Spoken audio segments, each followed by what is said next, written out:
এটা এটা হলো যে যখন উনি গুলি ক্রয় করছেন, যখন উনি গুলি কিনেছেন তখন একটা গুলি টেস্ট করছেন। সেটা বলছে যে যখন উনি এই গুলি ক্রয় করছেন তখন একটা গুলি টেস্ট করেছেন। ওই যে টেস্টের ওটা একটা জিডি করতে হয় নিয়ম, সেটা উনি ভুলে করেনি বা মনে ছিল না, এই জন্য জিডি করেননি। কিন্তু উনি বলছেন যদি ওটা টেস্ট করা হয় তাহলে এটা প্রমাণিত হবে যে ওইটা একটা মানে মিসফায়ার ছিল টেস্ট করার জন্য। আর একটা বিষয় হলো যে এই অস্ত্রটা ছিল লাইসেন্সকৃত অস্ত্র ছিল এবং এটা 2000 সালে এটা জমা দেওয়ার কোনো নির্দেশনা ছিল 2009-এর পরে যেই অস্ত্রগুলো লাইসেন্স করা ছিল। তা এখন বিষয় হলো সে যে এই যে 3 বছর সে রিনিউ করে না, সেই ক্ষেত্রে আইনের বিধান হলো সে জরিমানা দিয়ে এই অস্ত্রটা আবার রিনিউ করতে পারবে, এই লাইসেন্স রিনিউ করা যাবে। এখানে আইনের কোনো ব্যত্যয় ঘটে নাই কিংবা এই অস্ত্র অবৈধ অস্ত্র নয়। সেখানে তার বিরুদ্ধে যে অবৈধ অস্ত্র রাখার কিংবা গুলি হারানোর যে বিষয়টা অভিযোগটা আনছে এইটা ইনশাল্লাহ এটা মিথ্যা বলে প্রমাণিত হবে। আর কি বলেছেন আদালত, কি বলেছেন আদালতে? এখানে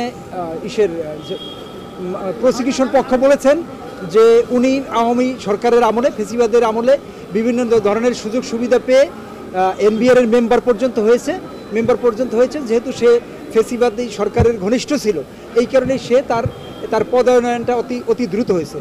আমরা বলেছি সে অত্যন্ত ছোটোবেলা থেকে সে অত্যন্ত মেধাবী স্টুডেন্ট ছিল। সে ইন্টারমিডিয়েট স্ট্যান্ড করা, ফিনান্সে ঢাকা বিশ্ববিদ্যালয় থেকে ফার্স্ট হওয়া, পরবর্তী সময় আমেরিকা থেকে MBA করা, PhD করা।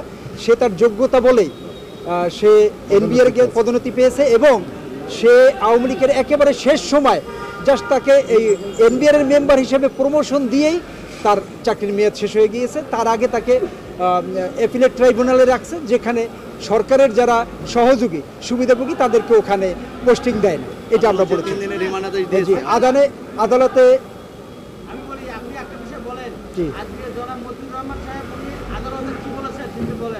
মতিউর রহমান বলেছে সে এই আওয়ামী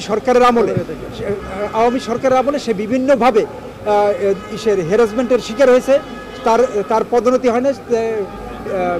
SSF এর যে প্রধান তার সাথে তার শত্রুতা ছিল। তারা এই যে ছাগল কাণ্ডের যে বিষয়টা, এটা তাদের সাজানো নাটক, এটা DGFI এটা মেকিং করছে। এরকম এটা যেরকম রাসেল ভাইপারের একটা ইস্যু সৃষ্টি করেছিল, সেইভাবে ছাগল কাণ্ড ইস্যু সৃষ্টি করে জনমতকে বিভিন্ন খাতে প্রভাবিত করার জন্য এটা সরকারের একটা প্রয়াস ছিল।